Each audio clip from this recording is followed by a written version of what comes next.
The jungle was supposed to be uninhabited, just another wild planet marked for resource extraction. That's what Command told them. But when Captain Reyes and his squad touched down on Virex 9, the silence wasn't emptiness. It was a warning. Their scanners picked up nothing. No life signs. No heat signatures.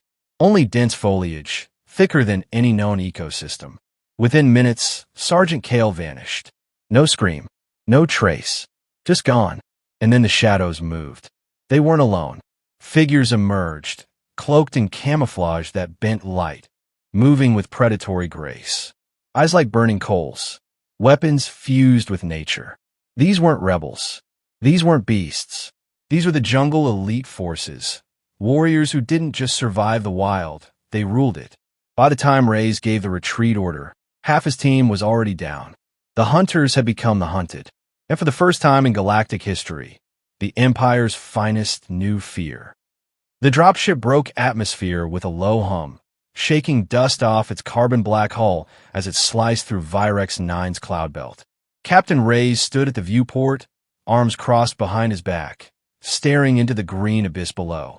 From up here, the jungle looked like a single, living organism, pulse-thick, layered with mist, and ancient in a way that made even star maps feel obsolete. ETA, 2 minutes, announced the pilot over comms. Surface scans negative for hostiles. All quiet. Reyes didn't respond. He didn't trust scans.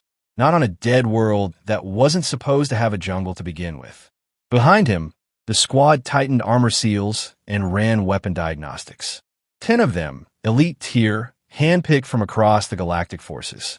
Their black exosuits hummed faintly, synced to each soldier's vitals. They were ghosts, fast, lethal, and precise. Sergeant Kale, his second in command, grinned as he slid a plasma cell into his rifle. No resistance, sir. In and out. Boring. Say that again once we're breathing spores, Reyes said dryly. The ramp hissed open as the ship touched down, metal groaning against the weight of the jungle. Vines curled over the landing zone like fingers reclaiming the dirt. The air was wet and heavy, filled with the scent of moss and rot. Visibility was tight, only 20 meters before the jungle swallowed light. Private Juno, the youngest, stepped off hesitantly. Feels off, he muttered. It's a jungle, Kale said. They're all like this. Overgrown, ugly, and loud. But this one wasn't loud. It was silent. Too silent. Reyes raised his wrist and activated his HUD. The readings flickered, then vanished.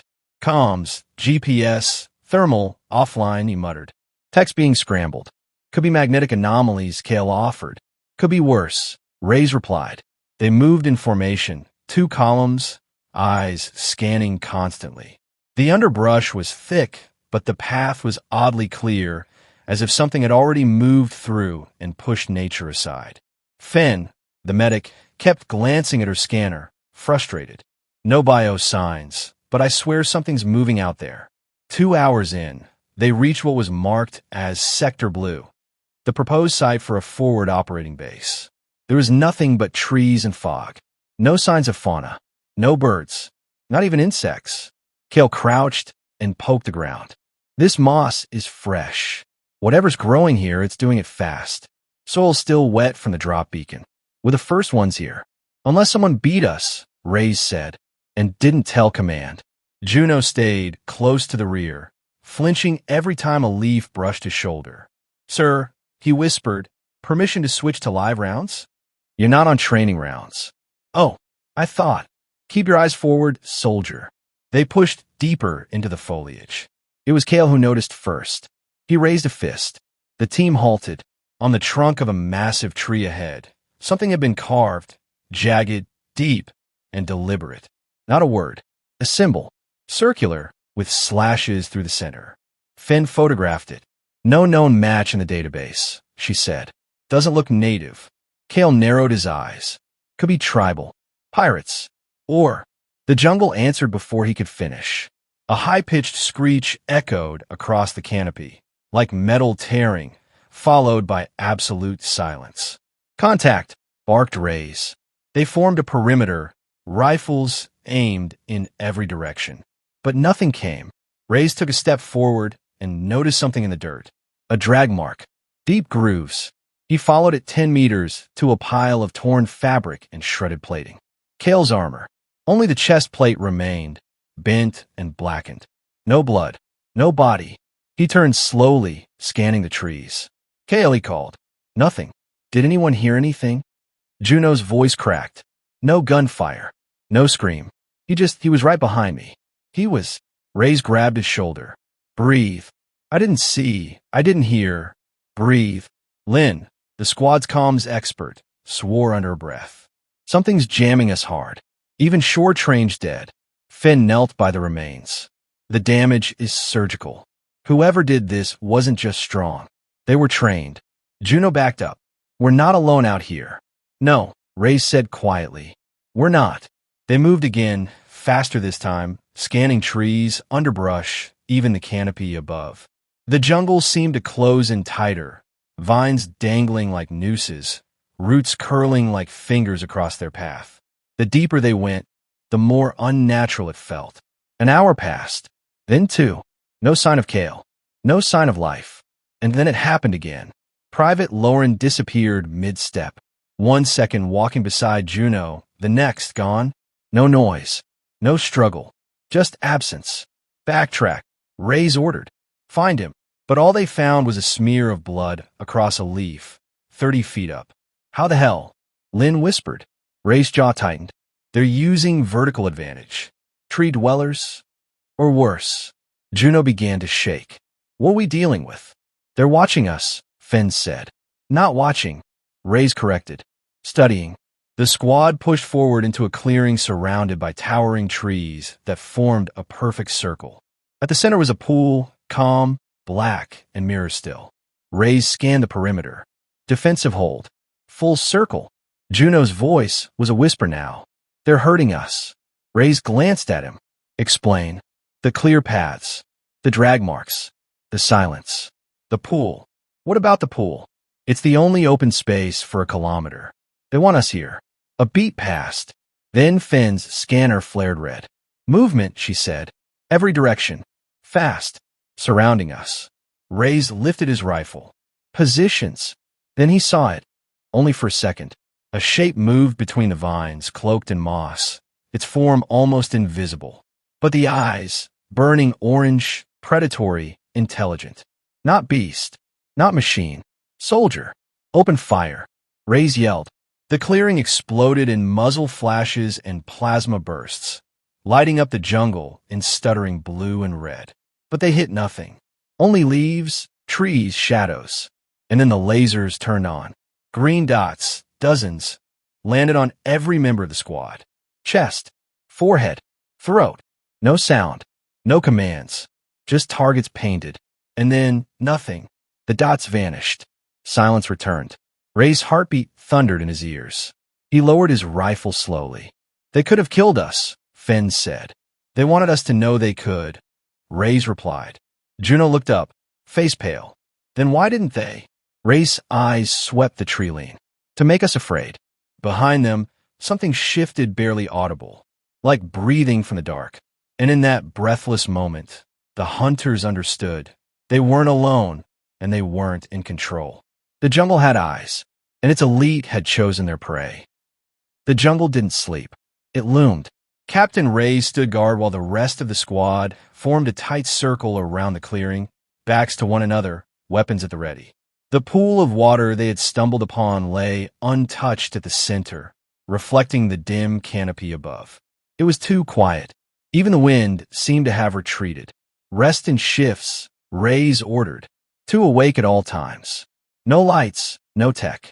Manual optics only. Corporal Lynn set down her scanner with a scowl. It's useless anyway.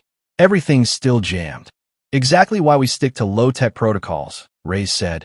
The enemy's using our systems against us. Juno crouched, rubbing his palms together. Sweat poured from his face despite the cool air. They knew we were coming. This wasn't an ambush. It was a performance. Finn looked up from where she was bandaging a minor gash on her arm.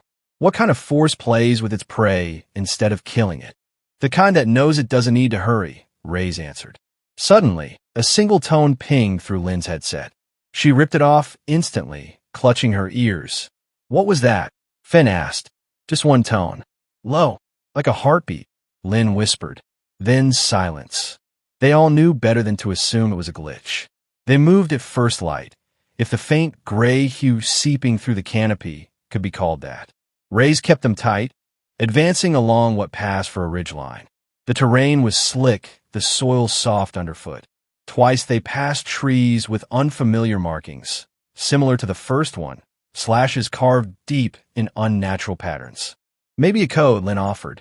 Territorial markers. Or warnings, Juno said. 30 minutes into the march, they found Private Jean's body. It was hung from the highest branch of a gnarled tree, upside down, swaying gently. His armor was intact. His face was pale, bloodless. Eyes open, mouth sewn shut with some kind of organic thread. Juno dropped to his knees and vomited. Finn approached and examined him without touching. No entry wounds. No struggle. Heart stopped. Rays exhaled slowly. Fear. Weaponized. We need to get out, Juno muttered. We need evac now. We call evac. We lead them into a trap, Rays said. These things don't just want to kill. They won't be seen doing it. As if summoned by the statement, a soft rustle passed through the treetops. Then another. Then dozens. Movement above, fast, deliberate. Up, Lynn shouted. The team scattered, forming a defensive spread. Rays aimed his rifle at the canopy, tracking shapes that moved too smoothly, too silently. The jungle erupted into a cacophony of broken branches and thudding footsteps. Plasma fire cracked through the trees, painting them in electric blue. Finn took a shot to the shoulder and crumpled behind a root. Juno dragged her to cover, screaming incoherently. Lynn fired a burst, catching something midair. It landed hard and rolled, a smear of green and black. She advanced to identify it. Ray shouted, Lynn, fall back. But she was already kneeling beside the body, her breath catching. The figure wore advanced armor, not unlike their own, but organic in texture. The helmet was covered in vines, bark, and moss. Its rifle was built into the arm itself. No insignia, no skin, just a suit, symbiotic, designed for total environmental integration. What the hell are they? She asked. Before she got her answer, something moved behind her. A blur. Lynn dropped, a blade through her back, the green glow of a visor flickering as her comms died. Her body was dragged into the foliage before anyone could react. Rays cursed, firing wildly into the trees. The return fire was surgical, 3 quick shots, 2 aimed at his legs, 1 at his weapon. It jammed. He dove into the underbrush, adrenaline kicking through his system, hauling Finn and Juno with him. Plasma bolts hissed through the air, searing bark and slicing vines. They didn't stop running until the jungle thickened into marsh. The ground squelched beneath their boots. Flies buzzed. The scent of decay filled the air. They found a fallen log and ducked behind it, panting. Finn clutched her bleeding arm. We're down to 4. Rays nodded. And whoever they are, they're not guessing. They know our tactics, our loadouts, our training. They're like us, Juno whispered. Only better. Finn reached in her belt pouch and pulled out a stim pack. Then we don't outgun them. We outthink them. Juno stared at her. Ow! They expect soldiers, she said. They don't expect survivors. Rays looked at his remaining team. 3 of them now. Half dead, shaken, cornered. The enemy controlled the terrain, communications, the tempo of every engagement. Still, something nagged at him. They could have wiped us all out already, he muttered. But they keep letting some of us run. Why? Juno asked. Maybe they want the chase, Finn said. Maybe, Ray said. Or maybe they're studying how we adapt. The word hung in the air. Adapt. Ray stood, his face hardening. Strip your gear. Non-essentials only. Armor off. Juno blinked. Sir, you heard me. Take off your armor. You want to live? You stop fighting like a galactic soldier and start thinking like prey. Finn gave a weak laugh. And here I thought you'd lost your edge. He ignored her. They spent the next hour blending in, smearing mud, pulling bark from trees, coating their suits in camouflage. Rays cut the sleeve from his uniform and tied jungle vines around his legs. The sun, or whatever passed for it, began to dip again. They kept low. They didn't speak. They moved like ghosts. For a time it worked. No sign of pursuit. The jungle offered no paths, only confusion. The silence became a comfort again. Then they reached the edge of a ravine, and the bodies were there. 7 of them, hung from trees, arranged in a perfect semicircle. Faces turned toward the team. Each soldier wore galactic armor. Each wore Ray's squad patch. Ray stepped forward, staring at the bodies. He recognized Sergeant Kale, even beneath the scarring and moss-covered suit. The others were less familiar, but the message was clear. This was a warning, Juno whispered. No, Ray said. He stepped closer. This was a statement. Finn turned, scanning the tree-line. What kind of force leaves its kills out in the open? The kind that doesn't fear retaliation. From above, something creaked. Then they saw them. Figures. Dozens. Standing on the branches. Camouflaged. Rifles in hand. Perfectly still. Watching. Juno's breath caught. They're not attacking. Not yet, Finn said. They're waiting, Ray's murmured. For what? Juno asked. Ray's didn't blink. For us to become interesting. The jungle elite had spoken. Without words. And they were far from finished. The jungle had become a cathedral of death. Every branch creaked with meaning. Every rustle held consequence. The jungle elite, whoever or whatever they were, had stopped hiding. They wanted the remaining soldiers to see them, to feel them, to understand what hunted them. Captain Ray's crouched beside a moss-covered boulder, studying the figures above. They hadn't moved in 5 minutes. A dozen of them, draped in camouflage that seemed to grow from their armor. Silent, unblinking, patient. Juno pressed his back to a tree, hand trembling on his rifle grip. They're statues. They're waiting, Ray's replied, like predators watching wounded prey. Finn, still pale from blood loss, dragged herself to a crouch. They know we're cornered. We're past cornered, Juno muttered. We're dissected. Ray's lowered his voice. We need to keep moving. Slow, deliberate. They're testing boundaries. Let's not give them reason to strike. They backed away one step at a time, eyes never leaving the canopy. The jungle elite didn't follow. They simply watched. A message in stillness. We can move when we want. You'll never see it coming. As they retreated deeper into the underbrush, the air grew colder, wetter. The scent of rot thickened, mingling with metallic earth and mildew. Vines tangled around their boots. Every movement demanded energy they didn't have. After an hour of silent traversal, they stumbled into a clearing, unnatural, geometric, and wrong. A collapsed structure buried in moss and time. Rusted steel beams jutted from the earth at odd angles. The crumbling remains of a facility swallowed by the jungle. Juno stepped forward cautiously. This wasn't in the recon data. No, Ray said, but it was here long before us. They moved inside. Cracked tiles crunched beneath their feet. Broken lights hung from the ceiling like dead vines. A shattered console blinked faintly, its core still powered by something unknown. Finn knelt beside it, brushing away grime and debris. Looks human, she said, tracing a faded logo etched into the wall. Military-grade architecture. Markings suggest pre-Empire. That's impossible. Ray's examined the data node. No, not impossible. Just erased. Juno moved toward a shattered display, the glass frosted and warped. Behind it, a faded list of names. At the bottom, Project Crucible. Finn's fingers trembled. I've heard that name before. Buried in black site rumors. Genetic augmentation for extreme environments. They said it failed. Ray's jaw clenched. Looks like it didn't. A clatter echoed from a hallway to the left. They froze. Weapons raised. A shape stepped into view. It wore no helmet. Its skin was pale, almost translucent.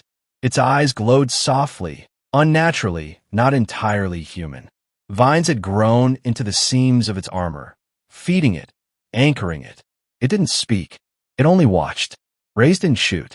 Not yet. You part of Crucible? He asked.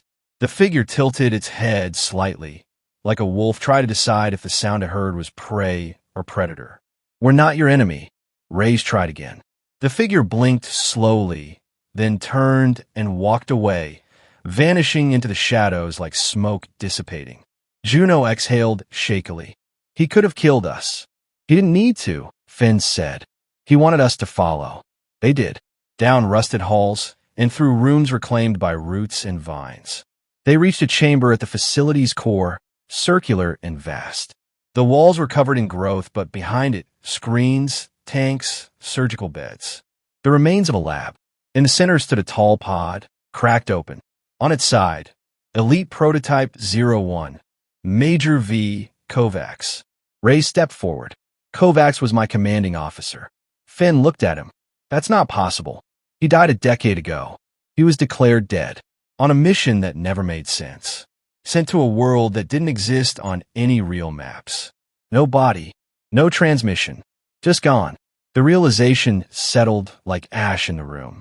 This isn't just evolution, Reyes said. It's betrayal. The Empire left them here. Cut them off. Made them into this. Juno's voice was thin, and now they kill anyone who lands. Not kill, Reyes said. Test. Punish. Maybe both. Another screen buzzed to life, an old security recording, flickering and grainy. It showed the early Crucible team, scientists and soldiers. They were happy.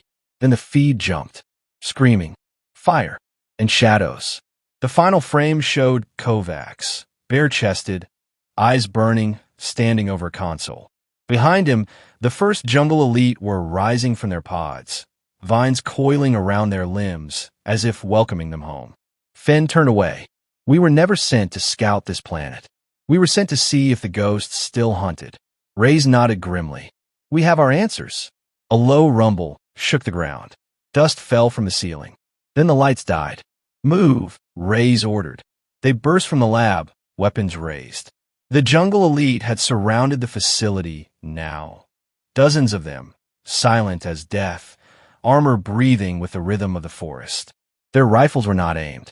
Yet, one stepped forward, different from the rest, taller, bearing scars along his bare arms, his gear more intricate. Kovacs. Reyes stepped out of formation, meeting his former commander's gaze. You remember me? He said quietly. Kovacs didn't speak, but there was something in the way he tilted his head, a flicker of recognition. You trained me, Reyes said. You taught me how to lead, how to fight. You told me soldiers serve the mission, not the masters. Kovacs raised his weapon, not to fire, but to point. Behind Reyes. To Juno. Reyes turned. Juno stood with his hands slightly raised, confused. Then they heard it. A second squad. New. Fresh. Marching through the trees. Clean armor, untouched faces. Reinforcements. Evac team. Juno stepped forward in disbelief. They found us. They actually... A laser sight traced up his neck. Kovacs and the jungle elite didn't move. But the message was clear. Reyes grabbed Juno's vest, yanking him back. No comms. No signals. If they followed a beacon. They're bait, Finn whispered. The jungle elite vanished again, melting into the trees like mist blown by wind. Reyes lowered his weapon. They're not here for us anymore. They're here to study the Empire's next move. Finn looked at him. What do we do? We adapt. He grabbed mud and began smearing it over his arms, darkening his skin, dulling the shine of his armor. We become shadows. Juno's voice wavered. You mean stay here? I mean become something they can't predict. Finn looked toward the incoming soldiers, then back to Reyes. And for the first time, she didn't look like a soldier. She looked like something else. Something wild. The jungle had claimed them, but they weren't done yet. Night on Virex, 9 was absolute.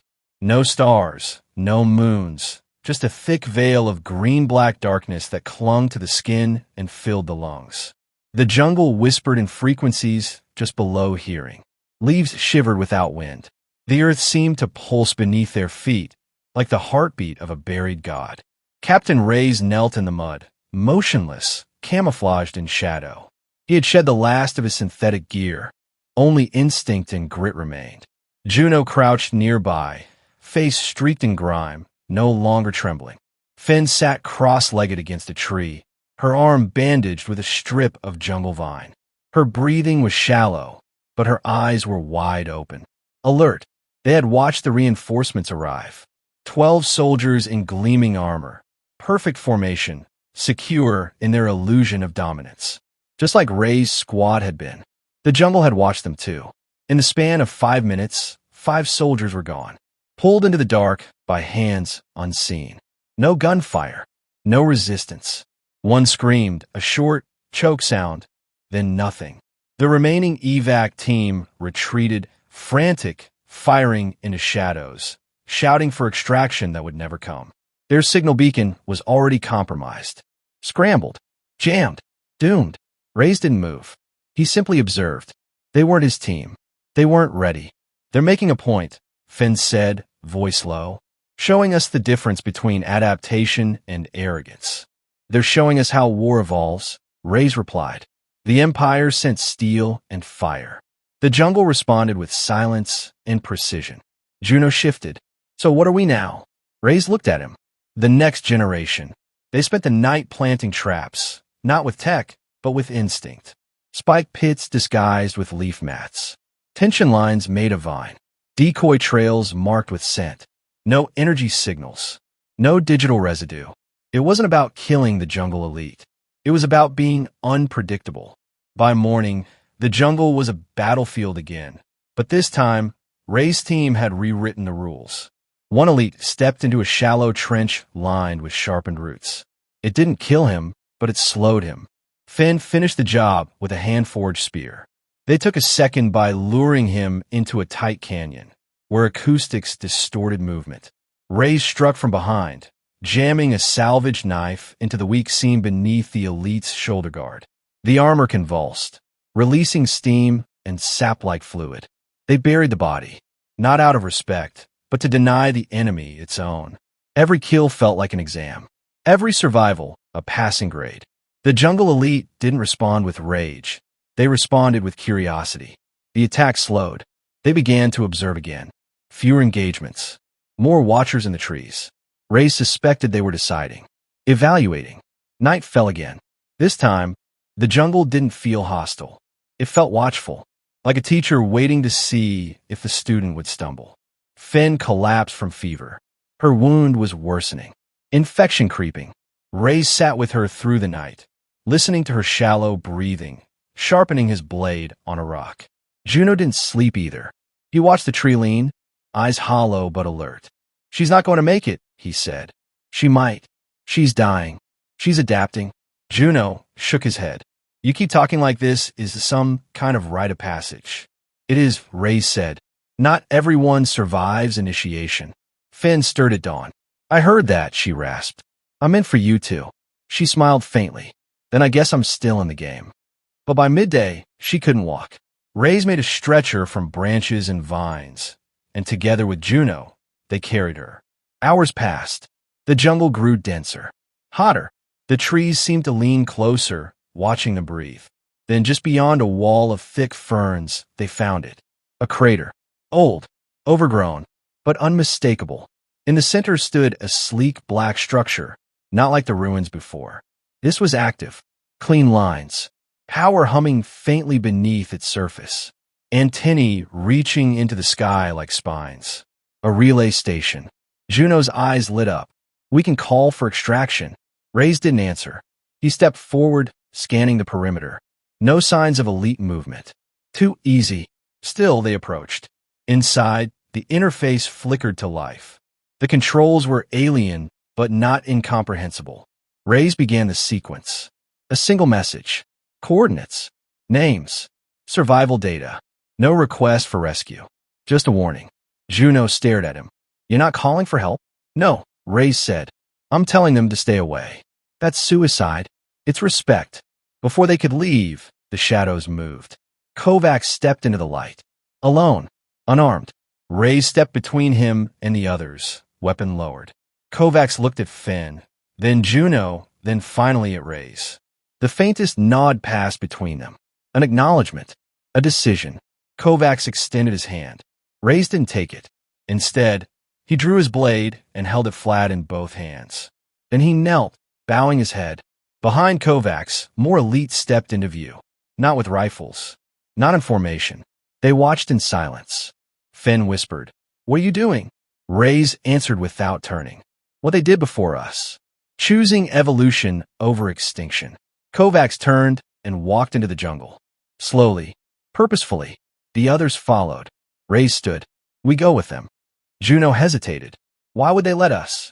Because we proved we're not here to conquer. And what happens if we fail, whatever comes next? Then we die better than we arrived. They followed Kovacs into the jungle's heart. Fen was carried. Juno walked quietly. Rays led. Hours passed. Then days.